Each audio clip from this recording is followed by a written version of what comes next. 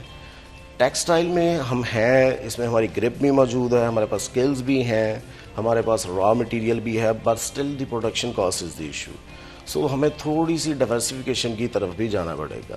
ہمارے policy makers کو بھی یہ دیکھنا پڑے گا کہ یہ ڈائیورسفیکیشن کیسے پاسبل ہے. آئی ٹی آپ کا سیکٹر موجود ہے, ٹیکسٹائل آپ کے پاس آف کورس یہ ایگزسٹنگ سیکٹر ہے, سروس سیکٹر میں بہت سارا بزنس اور ہو سکتا ہے. آپ نے کچھ انڈسٹریز کی بات کی عبد الرحمان, اگر آپ آئی ٹی کو دیکھتے ہیں, ٹیکسٹائل, ڈفرینٹ ادر اپرچونیٹیز جو کہ ابھی ہم اویل کر سکتے ہیں, میں سے سب سے زیادہ کن میں پوٹینشیل آپ کو نظر آتا ہے؟ جیسے نبی صاحب نے کہا, مطلب یہاں پر آئی ٹی یا سروس سیکٹر, امریکہ دیکھیں دنیا کو اب ایکسپورٹ کرنی کم کر چکا ہے.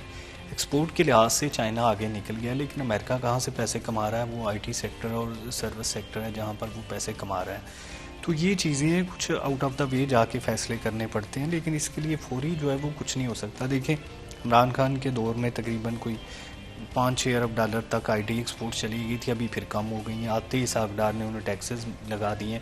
بے شک تھوڑا ٹیکس لگایا, لیکن اس میں یہ ہوتا ہے کہ ان کو پھر ایک طرح سے فیل ہوتا ہے, ان کا عادت ہو رہا ہوتا ہے. باہر سے دیکھیں جو پیسے لا رہا ہے, یہ تو انڈیا بنگلہ دیش میں تو کہا جاتا ہے کہ انہیں کچھ حکومت کی جانب سے مزید پیسے دیے جاتے ہیں نا. فرض کرے اگر کوئی $100 باہر سے لا رہا ہے تو انہیں $10 یا $5 اور دیے جاتے ہیں اپنی طرف سے, کیونکہ وہ جو ہے وہ ان کے ریزرو بڑھا رہا ہے. لیکن یہاں پر ان کو ہم ٹیکس نیٹ میں لا رہے ہیں, یہ ہمارا سب سے بڑا فالٹ ہے. اب ایک بندہ فرض کریں کوئی سوشل میڈیا سے یا تھوڑے بہت ڈالر لے کے آ رہا ہے, اب وہ پہلے جا کے بینک اکاؤنٹ بنائے گا, پھر جا کے اپنی ریٹرنز بھرے گا, تو وہ شاید اس کا اتنا پروفٹ نہ ہو جتنے اس کے یہ چکر لگ جائیں, اور پھر وہ طاقت جو ہے وہ کام ہی چھوڑ جائے گا. بے شک اس کا تو تھوڑا بہت فائدہ ہے, لیکن اوور آل اگر ہم دیکھیں تو یہ ایک بہت بڑی انڈسٹری ہے جہاں پر تمام لوگوں کو ہونا چاہیے. جو بھی لوگ اسٹڈی سے فارغ ہو رہے ہیں یا ڈیورنگ اسٹڈی ہے, ان کو تھوڑا بہت اس میں ٹچ ہونا چاہیے. اور اگر حکومت دلچسپی لے تو اس کا یہ فائدہ ہو سکتا ہے کہ مزید لوگ جو ہے وہ انہیں, مطلب جس طرح سے ہم وائی فائی زیادہ لوگوں تک اس کی اویلیبلٹی فراہم کر سکتے ہیں, لیپ ٹاپس کی کر سکتے ہیں, یونیورسٹی کے اسٹوڈنٹس کو پہلے دیے جا رہے تھے, مزید دیے جا سکتے ہیں. جگہ پارکوں میں وائی فائی اگر اوپن ہو, تو یہ کئی طریقے ہوتے ہیں جن میں لوگوں کو آپ جو ہے وہ ابلائج کر سکتے ہیں اور لوگ اس کام میں دلچسپی لے سکتے ہیں. اور اس سے یہ تھوڑی بہت انویسٹمنٹ سے بہت ہیوج انویسٹمنٹ جو ہے وہ حاصل کی جا سکتی ہے, کیونکہ اس پہ دیکھیں اتنی زیادہ پیداواری لاگت بھی نہیں آئے گی. اس پہ ایک طرح سے وہ لوگ اپنا سیٹ اپ بنا لیتے ہیں, اور میں نے دیکھے ہیں کچھ دوست بڑے معمولی سیٹ اپ کے ساتھ جو ہے وہ کافی زیادہ جو ہے وہ پیسے کما رہے ہیں, باہر سے منگوا رہے ہیں. لیکن انہیں گلا یہی رہتا ہے کہ پچھلی حکومت میں ٹیکسز فری تھے ان کے نا, ان کو کوئی ریٹرنس یا کچھ بھی نہیں جمع کروانا پڑتا تھا. ابھی انہوں نے آتے ساتھ ہی نون لیگ کی حکومت نے ان کے گرد بھی جو ہے وہ شکنجہ سخت کر دیا. تھوڑے بہت پیسے مل جائیں گے, لیکن یہ کاروبار لانگ ٹرم میں جو ہے وہ کافی حد تک ڈیمیج ہوگا. اچھا, کیا ٹیکسیشن جتنی کی جا رہی ہے اس حساب سے انہیں فیسیلیٹیٹ بھی کیا جا رہا ہے؟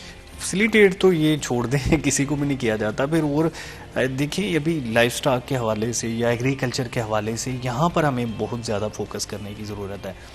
گندم ہم باہر سے منگوا رہے ہیں, لکڑی جیسے میں نے کہا باہر سے منگوا رہے ہیں, کپاس ہم باہر سے منگوا رہے ہیں, چینی ابھی ایکسپورٹ کی جا رہی ہے, پھر کچھ دنوں میں امپورٹ ہو جائے گی شروع. سبزیاں تمام کی تمام ادرک سمیت باہر سے آ رہی ہیں, پیاز باہر سے آ رہا, دالیں باہر سے آ رہی ہیں, ہری مرچ, یہ سبزیوں کے سیڈ تک باہر سے آتے ہیں. تو یہ صورتحال ہے کہ ہمارا جو ایگریکلچر سے ریلیٹڈ 60% لوگ ہیں اور ہم چیزیں باہر سے منگواتے ہیں. پام آئل کا بجٹ جو ہے وہ $5 ارب سے تجاوز کر چکا ہے. تو یہ مطلب کون سی چیز ایسی ہے جو ہم ادھر مطلب اپنے بنا سکتے ہیں؟ تو ان تمام چیزوں پر اگر تھوڑا پیسہ ان فارمرز کو دیا جائے, لائف سٹاک کی مد میں دیا جائے, تو یقیناً یہ تو ہوگا نا کہ ہم جو چیزیں باہر سے منگواتے ہیں, جو ہمارا بڑا بجٹ تقریباً $20-25 ارب تک فوڈ آئٹمز میں ضائع ہو جاتا, وہ بچے گا. پھر ہمارا جو ٹریڈ ڈیفیسٹ ہے وہ بھی کافی تھوڑا رہ جائے گا. دیکھیں ہمارے ٹریڈ ڈیفیسٹ میں سب سے بڑی چیزیں آ جاتی ہیں. ایک تو آ گیا نا فیول, کوئی $15-17 ارب کا یہ چلا گیا, کول آ گیا. اس کے علاوہ جو ہے پام آئل $5-6 ارب کا, کاٹن. اس طرح سے فوڈ آئٹمز کا جو $20-25 ارب ہے وہ کم از کم بچانا ممکن ہو سکتا ہے. اور یہ وہ ہے جس کے لیے $1 ارب کے لیے جو ہے وہ منتیں کر رہے ہیں دوست ممالک کی, یا IMF کے پیچھے بھاگ رہے ہیں. لیکن جو لوکل ہمیں اپنے یہاں پر سیٹ اپ بنانے کی ضرورت ہے، لوکل چیزیں بنانے کی ضرورت ہے، اس پر فوکس نہیں کہ آپ آپس میں لڑ رہی ہیں، بیوروکریسی ہے یہاں پر. یہ بیسیکلی بیوروکریٹائزیشن ہے یہاں پر جو ملک میں چل رہی ہے نا. ایز ٹو ڈوئنگ بزنس نام کو نہیں ہے. ایک بزنس رجسٹرڈ کروانے کے لیے، چلوانے کے لیے اس پہ کئی سالوں درکار ہوتے ہیں نا. یہ بہت آئی تھنک عبدالرحمٰن افسوس کی بات ہے ونس اگین کہ ہمارے بزنسز جو کہ اتنا کنٹریبیوٹ کرتے ہیں ہماری جی ڈی پی میں، اوور آل فائنانسز میں، ان کو ہم فیسیلیٹیٹ نہیں کر پاتے. مزید گفتگو کریں اس سے پہلے بریک لیں گے. کہیں مت جائے گا، ہمارے ساتھ رہیے.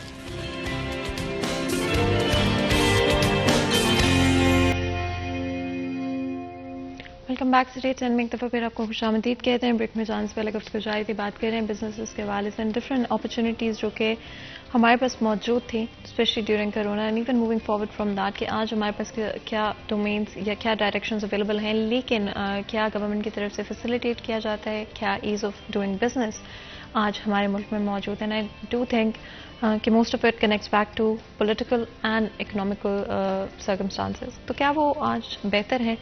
کیا آنے والے وقت میں ڈیسیجنز ہونے چاہیے، کیا پالیسیز ہونی چاہیے؟ اگر آپ اس پہ کامنٹ کرنا چاہیں کہاں پر ہم غلط ہیں اس وقت، اینڈ گلوبل ریسیشن کو مائنڈ میں رکھتے ہوئے اوور آل اس طرح کی سچویشن جہاں پر it is difficult, things are different, بڑی بڑی ٹیک کمپنیز بھی سفر کر رہی ہیں، but at the same time کیا ہم وہ نیسیسری اسٹیپس یا پالیسیز ان پلیس رکھ رہے ہیں جس کی وجہ سے لوگ، بزنسز، لیبر آگے سروائیو کر سکتے ہیں؟ لیکن اس میں میں تھوڑا عبدالرحمٰن کی بات کو کنٹینیو کروں گا کہ جو ٹیکس نیٹ ورک میں اب بیسیکلی انڈسٹریز جو پہلے نہیں بھی تھی، جیسے آئی ٹی کی انہوں نے بات کی ہے، ہم لوگ تو خیر ایکسپورٹر ہونے کے ناطے پہلے ہی ٹیکس نیٹ ورک میں پورے طریقے سے مل گیا، ہمیں تو پے کر کے پھر ہمیں بعد میں پیسے ملتے ہیں. تو اس میں ایک چیز کو میں ایڈ آن یہ کرنا چاہوں گا کہ جو بہت ضروری ہے، جو باہر ماڈرن ورلڈ میں بھی دیکھتے ہیں کہ جو آپ کا ٹیکس پیئر ہے بیسیکلی اس کو سوک لائف میں فیسیلیٹیٹ نہیں کیا جاتا. لائک اس کی ایگزامپل آپ ایسے لیں کہ ہمارے معاشرے میں کچھ چیزیں بڑی امپورٹنس رکھتی ہیں، وہ ہے آپ کا تھانہ، کچہری، ہاسپٹل، یہ آپ کی سوک لائف کی چیزیں ہیں. تو ہم لوگ آبزرو کرتے ہیں لائک یورپ میں، یو ایس اے میں، کہ وہاں پہ ٹیکس پیئرز کے لیے ہر جگہ پہ الگ سے کاؤنٹر بنے ہوئے ہیں. مگر آپ کا ٹیکس پیئر ایک تھانے میں جاتا ہے تو اس کو وی آئی پی پروٹوکول دیا جاتا ہے، ہاسپٹل میں جاتا ہے اس کو وی آئی پی پروٹوکول دیا جاتا ہے، ایئرپورٹس پہ، ٹرین اسٹیشن پہ، لائک ایوری ویئر. یہ چیز بڑی ضروری ہے کہ آپ اگر لوگوں کو رسپیکٹ دینا اس سے مشروط کر دیں کہ کون کتنا ٹیکس پے کر رہا ہے. یہی وہ چیز ہے جو ہم اپنے پولیٹیشین سے ڈیمانڈ کرتے ہیں کہ جی میں تھانے میں جاؤں تو فلانے ایم پی اے کا فون آ جائے، ایم این اے کا فون آ جائے. اگر یہی چیزیں آپ ٹیکس پیئرز کو دے دیں اور لوگوں کو بتائیں کہ جی آپ جتنا زیادہ ٹیکس دیں گے اتنی ہی زیادہ سوک رسپیکٹ آپ کو دی جائے گی، تو میرا خیال ہے کہ اس نیٹ ورک کو بڑھایا بھی جا سکتا ہے اور جو لوگ دے رہے ہیں وہ اور انکریج بھی ہوں گے. اچھا، باقی آگے جو آپ نے بات کی کہ اس میں امیجیٹ سٹیپس کیا ہو سکتے ہیں، ڈیفینیٹلی ہم پہلے بھی وہی ڈسکس کر رہے ہیں کہ پولیٹیکل اسٹیبلٹی تو سب سے امپورٹنٹ چیز ہے جو امیجیٹلی اس وقت ضرورت ہے ہمارے ملک کی. اور دوسرا جیسے ہم نے پہلے بھی بات کی تھی کہ کچھ نئے سیکٹرز چاہیے، کچھ نئی انوویشنز چاہیے.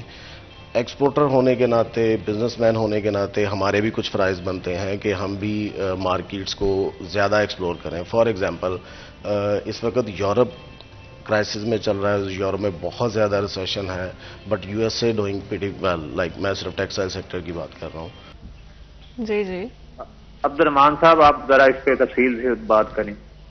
بالکل جی، بہت بہت شکریہ کال کرنے کا. ہمارے ساتھ کالر موجود تھے. اور عبدالرحمان عبداللہ صاحب دیکھیں، یہ سیالکوٹ کی انڈسٹری جو ہماری بڑی بات کرتے ہیں، ہم یہاں پر فٹ بال بیچتے ہیں یا شرٹس بیچتے ہیں، پولو جو ابھی فٹ بال میں لوگوں نے پہنی ہوئی ہیں، تو یہ ان پہ فاطمہ وہ آرٹیکل بھی چھپتے رہے ہیں. تقریباً $8 سے $10 خرچہ اس کا ہوتا ہے یہاں پر، جو کپڑے سے لے کر جب شرٹ بنتی ہے، پیکنگ، چیکنگ، وہاں تک جو اس کے ٹیکسز وغیرہ یا اس کی ٹریولنگ کو $10 ایک شرٹ پہ خرچہ آ رہا. تو یہ گراؤنڈ میں ادھر تقریباً $80 سے $100 کے درمیان اویلیبل ہے نا. تو اس میں فیفا بھی کما رہا ہے، قطر بھی کما رہا ہے، جو ادھر کے لوگ ہیں وہ بھی کما رہے ہیں. تو یہ ایسے ہی ہوتا ہے فٹ بال میں بھی کہ یہاں پر اس سے یہ ہمارا ملک جو ہے وہ بیسیکلی چیزیں ایکسپورٹ کرتا ہے. جو ہماری فٹ بال ٹیم ہے وہ تو 150ویں نمبر پر ہے، وہ تو شاید ابھی 8, 10, 20 سال تک جو ہے وہ فٹ بال نہ کھیل سکے. تو یہاں پر فائدہ یہ ہے کہ ہماری جو ایکسپورٹ بڑھ رہی ہیں یا جو ہمارا کچھ ایک پیٹرن بن چکا ہے کہ جس میں فٹ بال زیادہ سے زیادہ یہاں سے جاتے ہیں یا شرٹس جاتی ہیں، تو ہم کو تو صرف یہ فائدہ ہوتا ہے. یہاں پر جو لیبر ہے ان کو تو کوئی خاص فائدہ نہیں ہوتا نا، کہ وہ فٹ بال چاہے وہ فیفا کے کپ میں کھیلا جائے، ورلڈ کپ میں کھیلا جائے، یا ادھر ہی کوئی لوکل ٹورنامنٹ میں استعمال ہو جائے، ان لیبر کو یا اس شہر کو ایز سچ تو کوئی فائدہ نہیں ہونے والا نا. تو یہ تو میں عبداللہ کا جواب دے رہا تھا. جیسے نوید صاحب نے بھی یہاں پر کہا کہ یہ ایکسپورٹرز کے لیے یا ٹیکس پیئر کے لیے کچھ آسانیاں پیدا کرنا، تو ابھی 1 کروڑ سے زائد کی آبادی ہے فیصل آباد ڈویژن کی نا، تو ٹیکس پیئر کتنا 2.25 لاکھ 2,22,23,000. تو اس میں سے ایک میجورٹی وہ ہے جو ملازمین ہیں سرکاری یا پرائیویٹ، وہ ریٹرنز فائل کرتے ہیں، وہ ایک کافی بڑی میجورٹی ہے. پھر اس کے علاوہ جو ایکسپورٹرز ہیں، تو عام لوگوں میں یا ہمارے چھوٹے جو ٹریڈرز ہیں ان میں ٹیکس دینے کا رجحان ہی بالکل نہیں ہے، نہ ہونے کے برابر ہے. ایکسپورٹرز کی مجبوری ہے کہ وہ ٹیکس دیتے ہیں، کیونکہ اس کے بغیر وہ کام نہیں کر سکتے. ملازم ٹیکس دیتا نہیں ہے، اس کی ٹیکس کٹ کے تنخواہ آتی ہے تو وہ ریٹرن فائل کر دیتا، بس اتنی سی بات ہے. باقی جو لوگ ٹیکس نیٹ میں آنے کے لیے تیار نہیں ہیں، ایف بی آر کے پاس ایسے ریسورسز ہی نہیں ہے کہ وہ لوگوں کو ٹیکس نیٹ میں لے کر آ سکے. دیکھیں فیصل آباد میں ہم بات کرتے ہیں کہ یہاں پر ایکسپورٹ کے حوالے سے یا ٹیکسٹائل کے حوالے سے اتنے شاید ٹیکسٹائل میں پیسے نہ ڈمپ ہوتے ہوں جتنے پراپرٹی میں ہو رہے ہیں یا دوسرے کاموں میں ہو رہے ہیں جہاں پر رجسٹرڈ نہیں ہے. دیکھیں بڑی بڑی ہاؤسنگ کالونیز ہیں، 20 ہاتھوں میں فائل بکتی چلی جاتی ہے، 21واں بندہ اپنے نام رجسٹری کرواتا ہے تو سرکار کو چند پیسے آتے ہیں. باقی 20 لوگوں نے اگر 50 ہزار 1 لاکھ روپے پروفٹ بھی کمایا تو وہ ایسے ہی چلا جاتا ہے. گاڑیوں کی جو اون منی کہتے ہیں وہ سارا کا سارا جو ہے وہ اللیگل ہے. تو یہاں پر ہمارے اللیگل بزنس جو ہے وہ بہت زیادہ، اتنے زیادہ ہے کہ یہاں پر یہ بلال گنج مارکیٹ سمیت دیکھ لیں، باہر سے چیزیں امپورٹ ہو کے آتی ہیں، ایسے لوگوں کو کیش دے دی جاتی ہیں. اینڈ عبدالرحمن اگر آپ اس پہ بھی کامنٹ کریں، اللیگل بزنسز ہونے کے پیچھے بھی کچھ ریزنز ہیں. ایک تو آئی تھنک مانیٹر اتنا اچھا نہیں کیا جاتا، کوئی لائبلٹیز نہیں ہے، ان کو پتہ ہے کہ اگر پکڑے بھی جائیں گے تو کہیں نہ کہیں پیسے دے کے یا انڈر دا ٹیبل کر سکتے ہیں چیزوں کو مینج. اور کیا ریزنز ہیں جو اللیگل ایکٹیویٹی بزنسز زیادہ آپ کو نظر آتے ہیں؟ دیکھیے فاطمہ، یہ مطلب ایک میرج ہال اگر وہ ٹیکس لگاتا ہے یا ہوٹل لگاتا ہے تو اس کی جو لاگت ہے وہ عام کسٹمر کو کافی مہنگی پڑے گی. ایک نہیں لگاتا تو وہ سستے داموں چیز دے گا، وہ سارے لوگ ادھر جائیں گے جو سستے داموں دے رہا ہے، تو وہ میجورٹی وہ ہے جو سستے داموں دے رہی ہے. ایف بی آر سمیت جتنے بھی ٹیکسیشن والے انسٹیٹیوٹ ہیں ان کے پاس اتنی افرادی قوت بھی نہیں ہے، ان کے پاس اتنی صلاحیتیں بھی نہیں ہیں، اور وہاں پر تو کلرک کے لیے 2 کمشنر آپس میں لڑ رہے ہوتے ہیں، ایک کلرک ہوتا ہے ان کے لیے. دیکھیں ابھی کتنا انفراسٹرکچر جو ہے ڈیولپ ہو گیا، کتنی چیزیں لیٹسٹ آ گئی ہیں، لیکن وہ ابھی تک پرانے طریقوں پر کام کر رہے ہیں نا، کہ جو ان کے پاس فائلر بن کے آ گیا اس کا وہ آڈٹ شروع کر دیا. نئی لوگوں کو رجسٹرڈ کرنے کے حوالے سے کوئی نہ اسکیم ہے، نہ ان کے پاس کوئی پلان ہے، کوئی لایا عمل نہیں ہے. نئے لوگ بھرتی بہت کم ہوتے ہیں، بھرتیاں بھی بہت کم کی جا رہی ہیں ٹیکسیشن والے اداروں میں. ایف پی آر اے کے پاس 8-10 لوگ پورے ریجن کو ڈیل کرتے ہیں. اسی طرح ایکسائز کے پاس بڑی تھوڑی. تو یہ بڑا مسئلہ ہے کہ ہمارے ہاں جو لوگ ٹیکس اکٹھا کرتے ہیں ان محکموں میں اسٹرینتھ نہ ہونے کے برابر ہے. ان اداروں کی کوئی ٹریننگ کا انتظام نہیں ہوتا، پرانے طریقوں سے کام کر رہے ہوتے ہیں کہ جو ٹیکس ریٹرنز دے گیا اس کو چیک کر لیا، باقی نئے لوگوں کو کیسے ایڈ اپ کرنا ہے، نئے لوگوں کو کیسے بینیفٹس دینا ہے، فائدہ دینا ہے، وہ تمام چیزیں نہیں. 8 بازاروں میں بھی گئے تھے تو انہوں نے احتجاج کیا، یہ واپس آ گئے. یہ بڑا مسئلہ ہے. ٹریڈرز مافیا بنا ہوا ہے، ان کو کنٹرول کرنا بڑا مشکل ہوا پڑا ہے. تو یہ دیکھیے 1.25 کروڑ سے یا 1 کروڑ کے لگ بھگ پاپولیشن سے جب تک کم از کم 3 سے 4 ملین لوگ ایڈ نہیں ہوں گے تب تک دیکھیں جو ڈاکومنٹیشن ہے وہ ہونی ممکن نہیں ہے. اور تب تک ایسے ہی جو بلیک منی ہے جو یا کہہ لیں کہ وہ دولت جو رجسٹرڈ نہیں ہے یا ٹیکس نیٹ کے بغیر ہے اسی کا جو ہے وہ سارا رہے گا. MPMNs کی بات کرتے ہیں ہم، ان کی جتنی بھی انڈسٹری ہے وہ ٹیکس نیٹ سے باہر ہوتی ہے، بلکہ وہ زیادہ لوگ ہے ہی پراپرٹی میں یا گولڈ میں یا دوسرے تمام ایسے ریسورسز میں جہاں پر رجسٹرڈ ہونا ضروری نہیں ہے اور وہ ایسے ہی پیسہ کمائی جا رہے ہیں. اچھا، لیبر کے حوالے سے کیا کرنٹ صورتحال ہے؟ کتنا لیبر اس وقت کام یا تو پرماننٹ بیسس پہ اب نہیں کر رہا یا ٹیمپرریلی وہ نہیں کر رہا؟ دیکھیں جی، ابھی سر کوئی کرائسس نہیں چل رہا ہے. آپ اس چیز کو سمجھتی ہیں کہ جب بزنس کی صورتحال ہی یہ ہوگی، آرڈرز باہر سے سلو آئیں گے تو پھر لیبر کا تو اس وقت کوئی فقدان نہیں ہے کسی قسم کا، بلکہ لیبر کے کرائسس اس سینس میں چل رہے ہیں کہ لیبر آپ کے پاس ایکسیس موجود ہے، ان امپلائمنٹ زیادہ ہے، لیکن ان کو دینے کے لیے ہمارے پاس کام نہیں ہے. مگر اس وقت تو سب سے سیریس کرائسس یہی چل رہا ہے، جس کے بارے میں ڈیفینیٹلی جو ہمارے پالیسی میکرز ہیں ان کو جلدی سے جلدی سوچنا چاہیے. اینڈ جس طرح سے انڈسٹری میں اس وقت الیکٹرسٹی اینڈ گیس کے حوالے سے آئی تھنک ڈفرنٹ ایشوز موجود ہیں، ان پہ بھی بات کریں گے، لیکن اس سے پہلے بریک لیتے ہیں. کہیں میں چاہے ہمارے ساتھ رہے.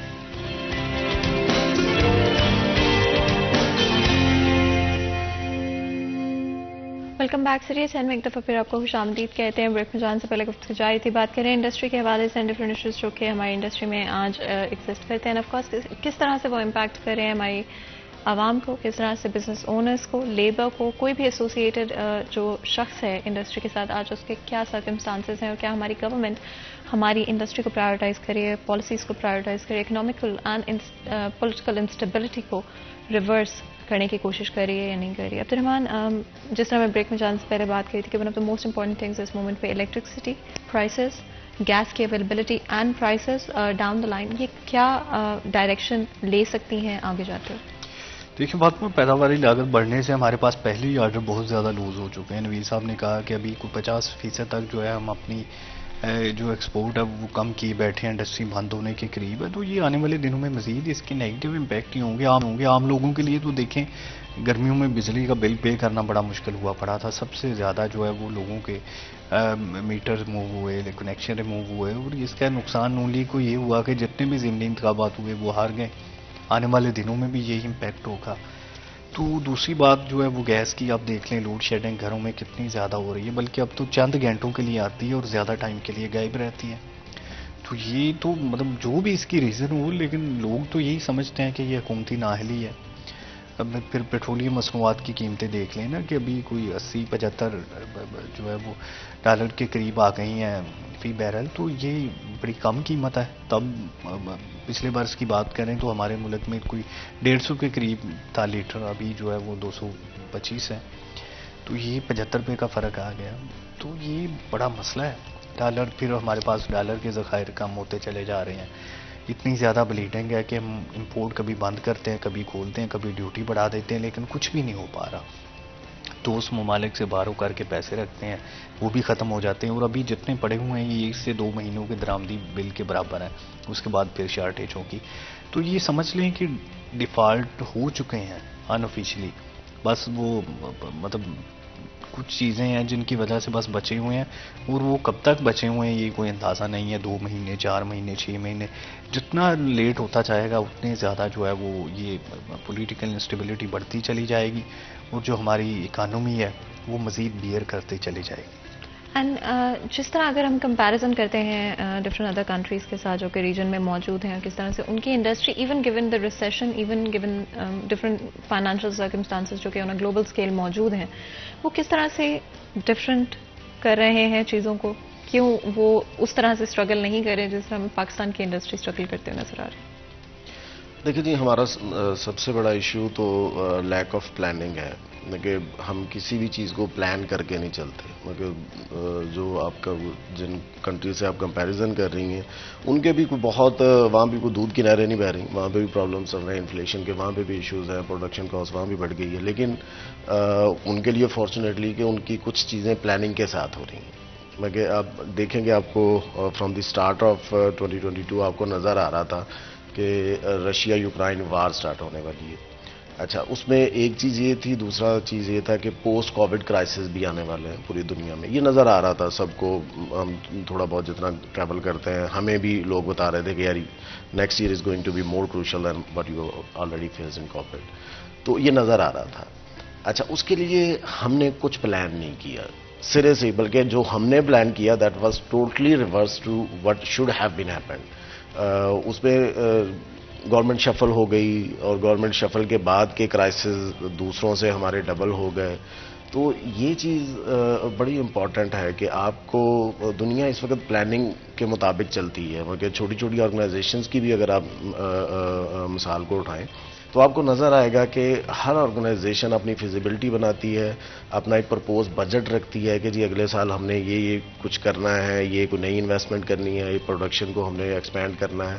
تو یہ اگر ایک چھوٹی آرگنائزیشن کے لیے یہ ضروری ہے کہ وہ پلاننگ کے تحت چلے، تو just imagine about a country تو اگر ایک پورا ملک بغیر پلاننگ کے تحت چل رہا ہے, ہمیں پتہ ہی کچھ نہیں ہے کہ نیکسٹ ایئر ہمارے پاس کتنی گیس موجود ہوگی, کتنے ہمارے پاس انرجی کے ریسورسز ہوں گے, کتنا پیٹرولیم کہاں پہ اس کی پرائس ہوگی, تو آپ کیسے اگلا سال پلان کریں گے؟ کیونکہ ہمارے لیے تو اس وقت ایک مہینہ پلان کرنا بھی مشکل ہے. لیکن اگر آپ نے مارکیٹ کو کمپیٹ کرنا ہے نیبرنگ کنٹریز کے ساتھ, آپ نے اپنی پروڈکشن کاسٹ کو بھی کم رکھنا ہے, ڈیفینیٹلی تبھی آپ کی امپلائمنٹ بھی جنریٹ ہوگی, بزنس بھی آئے گا, اسٹیٹ بزنس بھی رن ہوگا. تو اس کے لیے پلاننگ بہت ضروری ہے, اور وہ پلاننگ اگر آپ آج نہیں کریں گے تو پھر آپ کبھی بھی نہیں کر پائیں گے. اینڈ جس طرح آپ نے کچھ وقت پہلے بات کی تھی ریسرچ اینڈ ڈیولپمنٹ کی, کس طرح سے اگین سم تھنگ جو کہ اگر انڈیا کو دیکھیں, بنگلہ دیش کو دیکھیں, they really worked on that. Abdul Rahman, کیا آپ کو لگتا ہے کہ اگر ہم ریسرچ اینڈ ڈیولپمنٹ کی طرف لے کر آئیں اپنی انڈسٹری کو, کیا ہم کمپیریٹیولی ان صورتحال میں بھی بہتر پرفارم کر پائیں گے؟ دیکھیے فاطمہ, پلاننگ کے فقدان کی تو میں بالکل ایسے ہی ہے, بالکل فقدان ہوا پڑا ہے, پلاننگ نہیں کی جاتی, ایسے ہی کام کیے جا رہے ہیں. پھر اس میں لانگ ٹرم پالیسیز نہیں ہے. دیکھیے مساق معیشت کی بات کی جاتی ہے, لیکن لانگ ٹرم پالیسیز کا کوئی حرج نہیں ہوتا کہ 10 سال کے لیے پالیسیز ہوں, 20 سال کے لیے ہوں. یہ پلان کرنے پڑتے ہیں, پھر ہی جا کے چیزیں بہتر ہوتی ہیں. ہمارے یہاں پر اتنی تیزی سے جو ہے وہ پلان پالیسیز تبدیل ہو رہی ہوتی ہیں, وزیر خزانہ تبدیل ہو رہتے ہیں, جو بھی آتا ہے وہ اپنے دماغ کے ساتھ کام کرتا ہے, لیکن اس کو پورا ٹائم نہیں دیا جاتا. نتیجتاً یہ ہم دیکھتے ہیں کہ یہاں پر مزید چیزیں جو ہے وہ پہلے سے زیادہ خراب ہو کر سامنے آتی ہیں.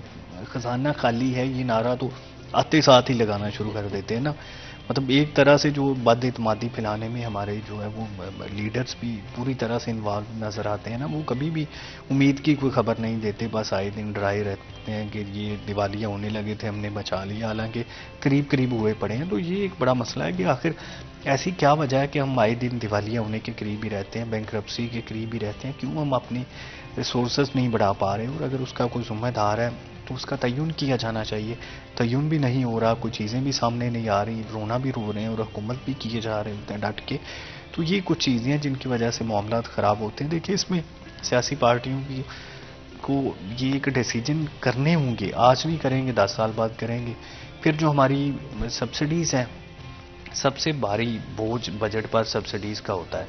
کیا ہم پبلک کے لیے سبسڈیز اناؤنس کی جاتی ہیں, لیکن ان کا فائدہ ان کو اس طرح سے نہیں ہو رہا ہوتا. جیسے یوٹیلیٹی سٹورز کی مثال ہے کہ یہاں پر کروڑوں کی کرپشن ہو رہی ہوتی ہے, وہ پبلک کے نام پہ پیسہ لوٹا جاتا ہے. دیکھیں ڈائریکٹ سبسڈی دی جائے یا اس کے علاوہ کچھ ایسا کیا جائے کہ جس میں ٹارگیٹڈ سبسڈی ہو, پھر لوگوں کو فائدہ ہو سکتا ہے. اس طرح سے یوٹیلیٹی سٹور کی طرز پہ جو لوگ ہیں وہ نقصان میں جاتے ہیں, اور جو حکومت کا بجٹ ہے 810 جو 1000 ارب روپے کے قریب یہ مختلف مدات میں جو دیا جاتا ہے, یہ بھی ایک طرح سے واپس ان کے پاس چلا جاتا ہے یا بڑے لوگوں کے پاس چلا جاتا ہے. جن کے پاس جانا چاہیے ان کو فائدہ نہیں ہوتا. تو یہ سبسڈیز کا بوجھ تھوڑا ہلکا کرنا چاہیے, پاپولر ڈیسیجنز کی بجائے سخت فیصلے لینے چاہیے, اور لانگ ٹرم پالیسیز بنانی چاہیے پلان کر کے, پھر یہ چیزیں بہتر ہو سکتی ہیں. کچھ اس طرح کے فیصلے جو کہ اس وقت گورنمنٹ کو کرنے چاہیے, جو کہ پاپولر پروبیبلی نہیں ہوں گے ہماری عوام کے ساتھ, آپ کے خیال میں یہ کیا ڈیسیجنز ہوں گے؟ دیکھیں لانگ ٹرم اگر آپ مجھ سے کوشچن کریں کہ گورنمنٹ, تو میں ایسی بات کروں گا جو گورنمنٹ میرا خیال بالکل بھی انٹرسٹڈ نہیں ہوگی کرنے میں شاید. وہ یہ ہے کہ لوگوں کو ایجوکیٹ کریں, یہ بہت ضروری ہے. کیونکہ جس طرح کے ڈیموکریٹک سسٹم میں ہم رہنے کی کوشش کر رہے ہیں, اس سسٹم میں ایجوکیشن کے بغیر لوگوں کو رائٹ آف ووٹ, لوگوں کو ایکچولی پتہ ہی نہیں ہے کہ ان کو چاہیے کیا, ٹو بی ویری آنیسٹ. مگر ان کو یہی آئیڈیا نہیں ہوتا کہ یار ہم نے ووٹ کاسٹ کرنا ہے تو اس کا میرٹ کیا ہے, کس میرٹ کو ذہن میں رکھے ہم نے ووٹ کاسٹ کرنا. ہماری چھوٹی چھوٹی خوشیاں ہیں کہ ہم دیکھتے ہیں کہ جی میں نے ایم پی اے میری شادی پہ آ گیا, فوت کی, اسی بات پہ ہم لوگ کو بہت انٹلیکچوئل بندہ ہو تو وہ شاید سڑک کے بننے پہ ووٹ دے دے. تو لانگ ٹرم تو اس کے علاوہ اگر آپ نے اسی سسٹم میں ایگزسٹ کرنا ہے, ایجوکیٹ کریں, یہ بہت ضروری ہے. بالکل, اور آپ دونوں کا بہت بہت شکریہ جو ہمارے لیے ہمارے شو کے لیے وقت نکالنے کے لیے. یہاں پر ایک بریک لیں گے, کہیں مت جائے گا, ہمارے ساتھ رہے گا.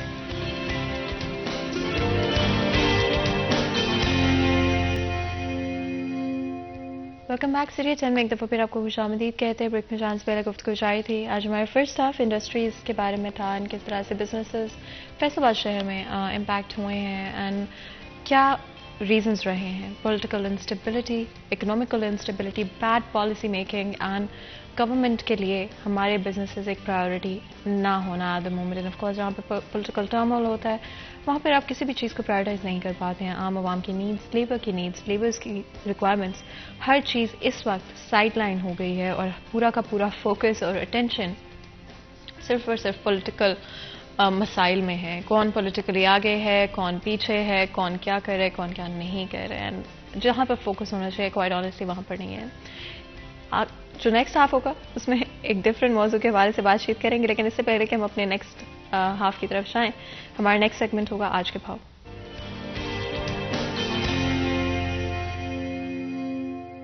محمد بلال ٹوکر ہمارے ساتھ موجود ہوں گے, جانیں گے ریٹس کے حوالے سے. جی بلال. جی بالکل, مارکیٹ کمیٹی فیصلہ آباد کی جانب سے آج بروز سوموار کی ریٹ لسٹ جو جاری کر دی گئی ہے.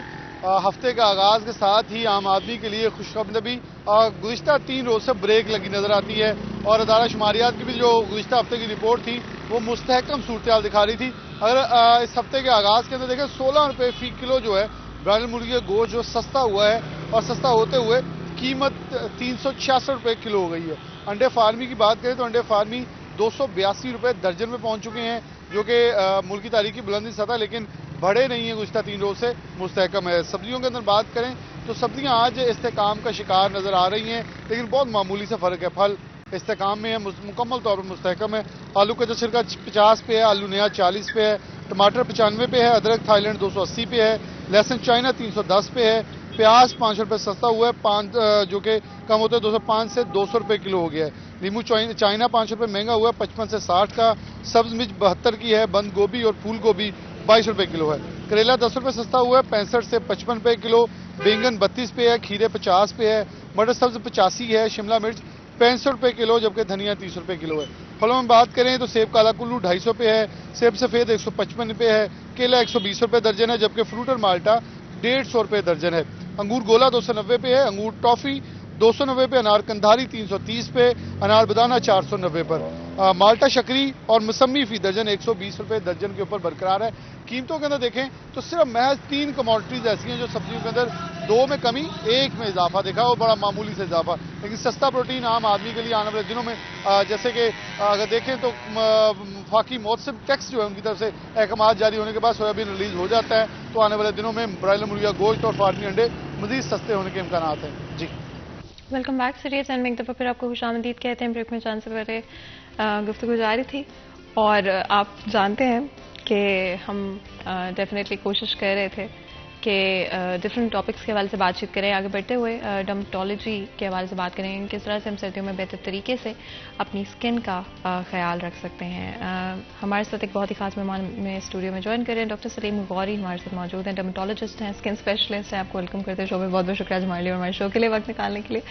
اینڈ آف کورس جس طرح سے سردیوں میں آئی تھنک سب کی اسکن کہیں نہ کہیں to a certain extent damage ہو جاتی ہے یا ڈرائینس کا ایشو آپ کو آنے لگتا ہے. کیا ریکمینڈ کریں گے موائزنگ کے حوالے سے, آپ کی کیا اسکن کیئر روٹین ہونی چاہیے؟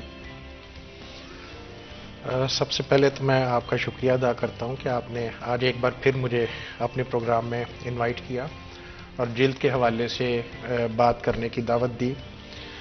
مختلف موسموں کے ہماری جلد کے اوپر مختلف اثرات ہوتے ہیں.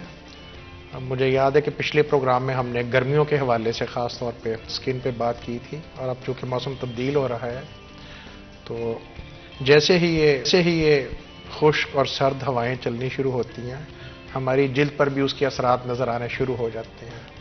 ہماری جلد خشک ہونی شروع ہو جاتی ہے, اس کے اوپر سکیلز ظاہر ہونے شروع ہو جاتے ہیں, ہلکے سے کٹس بھی آ جاتے ہیں جنہیں ہم فشر کہتے ہیں. کئی جگہ پہ جلد تھک بھی ہو جاتی ہے. یہ فشرز اور تھکنس خاص طور پہ ایڑیوں پہ دیکھنے میں آتی ہے. بعض لوگ جن کی جلد سینسٹیو ہے ان میں کئی قسم کی اسکن کی ڈیزیزز بھی زیادہ اپیئر ہونی شروع ہو جاتی ہیں. جلد پہ سرخ دھبے بن سکتے ہیں, کئی جگہ پہ جلد سوجنی بھی شروع ہو سکتی ہے. جب سردی اور زیادہ ہوتی ہے تو کچھ لوگوں میں ہاتھوں اور پاؤں کی انگلیاں سوجنی شروع ہو جاتی ہیں, سرخ ہو جاتی ہیں, اور بعد میں یہ نیلی رنگت اختیار کر لیتی ہیں. تو یہ سارے وہ مختلف اثرات ہیں جو سردیوں کے شروع ہونے کے بعد ہماری جلد کے اوپر دیکھنے میں آتے ہیں.